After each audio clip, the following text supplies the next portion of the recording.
बात चाइना की। अब बड़ी खबर, लद्दाख में एलएसी पर चीन को मुंहतोड़ जवाब देने वाली भारतीय सेना की जाबाजी से जुड़ी हुई। भारतीय जवानों के हौसले के सामने चीन की सेना पीछे हटने को मजबूर हो गई और पिछले साल मई में गलवान घाटी की झड़प से शुरू हुआ तनाव अब शांत होता नजर आ रहा है। भारत और चीन की आपसी सहमति से एलएसी के फॉरवर्ड लोकेशन में तैनात सैनिक और टैंक को वापस भेजना शुरू कर दिया है और इसकी शुरुआत हुई है पेंगोंग के फिंगर एरिया और दक्षिणी छोर से। पहले दिन कुछ तयशुदा जगह तक दोनों देशों के टैंक लौटे। वहीं पेंगोंग के उत्तरी छोर यानी कि फिंगर एरिया से भी चीनी सैनिक की संख्या कम होनी शुरू हो गई। समझौते के तहत पिछले 10 महीने में भारत और चीन जो भी अस्थायी निर्माण फिंगर 4 से 8 के बीच बनाए उन्हें भी हटाया जाएगा। सीधे चलते हैं ले, जहां पर हम मेरे सहयोगी संदीप बोल इस वक्त मौजूद हैं। संदीप, आप देखिए वहां पर मौजूद हैं, किस तरीके से अब सेनाएं जो हैं दोनों ही वो पीछे हट रही हैं। चीन ने अभी तक कितने टैंक अपने वापस ले लिए? अर्पिता, कुछ दृश्य मैं दिखाना चाहूँगा। चूँकि स्पांगुर गैप जहाँ पे टैंक रेजिमेंट जो है पीछे हटना शुरू हुई है, अमूमन ये जो इलाका है अमूमन इसी तरीके का इलाका स्पांगुर गैप में भी है। एक लंबा सा बड़ा सा पठारी इलाका है जहाँ पे कि दोनों देशों की सेनाएं आमने सामने थी। हम लोग फ़िलहाल उस जगह से काफ़ी दूर पे हैं, लेकिन अमूमन इसी तरीके का इलाका है और वहाँ पे जो है धीरे धीरे अब टैंक के जो दोनों देशों की सेनाओं के आमने सामने थे वो पीछे हटना शुरू हो गए। क्योंकि पहले दिन जिस दिन ये बातचीत हुई, यानी कि एक दिन पहले की बात है, उसी दिन जो है दोनों देशों के जो लोकल कमांडर हैं उन्होंने बाकायदा एक दस्तखत किए एग्रीमेंट पे। उसके बाद धीरे धीरे जो है मूवमेंट शुरू किया गया। तस्वीरों में साफ देखा जा सकता है कि किस तरीके से चीन के टैंक जो है वो वापस जा रहे हैं। ये टैंक जो है वो काफ़ी लंबे समय से चीन जो है उन इलाकों में तैनात किए हुए था और उसी के चलते भारत ने भी अपने टैंकों को उन जगह पर तैनात किया था।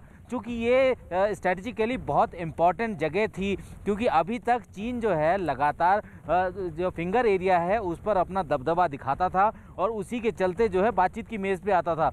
लेकिन भारत ने जिस तरीके से अगस्त के आखिरी हफ्ते में एक ऑपरेशन के तहत सदर्न बैंक के उन चोटियों पर अपना कब्जा बनाया और वहाँ से जब एडवांटेज पोस्ट पे आए तो चीन जो है वो घबरा गया। और उसके बाद से जितनी भी बार बातचीत हुई दोनों देशों के बीच कमांडर लेवल की, तो हमेशा चीन यही कहता नजर आया कि पहले आप सदर्न बैंक को खाली करें फिर हम नॉर्दर्न बैंक को खाली करेंगे। लेकिन जब भारत ने अपना रुख साफ किया, कड़ा किया, उसके बाद अब चीन को मानना पड़ा और अब वो नॉर्थ बैंक से पहले खाली करना शुरू किया है और साउथ बैंक से दोनों एक साथ जो है ये सेना पीछे जाने का काम जो है शुरू हो चुका है। ठीक है, जर रही है आप साथ। अब हम आपको बताते हैं कि आखिर चीन एलएसी पर पीछे हटने के लिए क्यों मजबूर हुआ।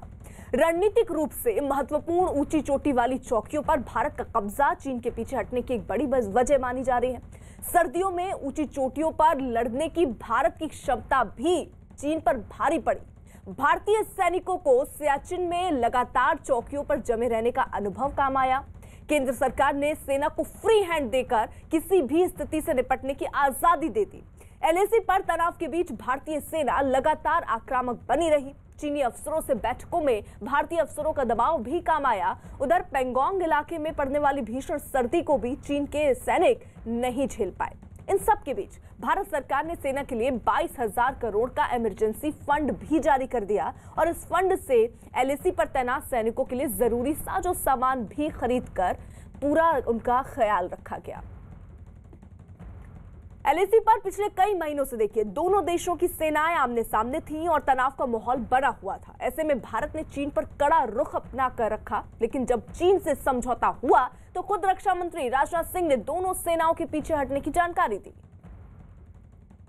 पैंगोंग लेक एरिया में चीन के साथ डिसएंगेजमेंट का जो समझौता हुआ है उसके अनुसार दोनों पक्ष फॉरवर्ड डिप्लॉयमेंट को phased, coordinated and verified manner में हटाएंगे। चीन अपनी सेना की टुकड़ियों को नॉर्थ बैंक में फिंगर 8 के पूरब की दिशा की तरफ रखेगा और इसी तरह भारत भी अपनी सेना की टुकड़ियों को फिंगर 3 के पास अपने permanent base Dhan Singh Thapa post पर रखेगा।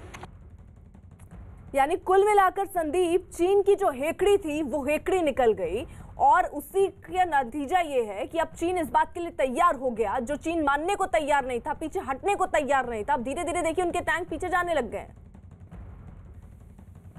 बिल्कुल, देखिए चाइना को मनाना खास तौर पे कि भारत ने अपनी शर्तों पर चीन को जो है झुकने को मजबूर किया। जिस तरीके से रक्षा मंत्री ने भी कहा कि फेज़ वाइज कोऑर्डिनेटेड और वेरीफाइड तरीके से जो ये सेनाएं पीछे होंगी, यानी कि फेज़ वाइज चरणबद्ध तरीके से पीछे किया जाएगा और दोनों देश जो है इसको लगातार मॉनिटर भी करेंगे, वेरिफिकेशन भी किया जाएगा और कोऑर्डिनेशन भी होगा।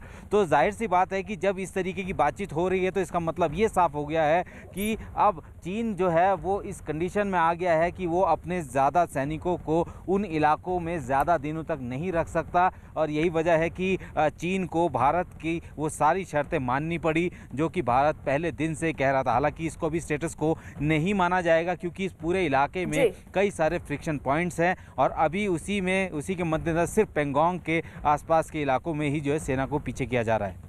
ठीक है, यानी अब देखिए चीन जो है वो पीछे हटना शुरू हो गया और उसकी हेकड़ी एक तरीके से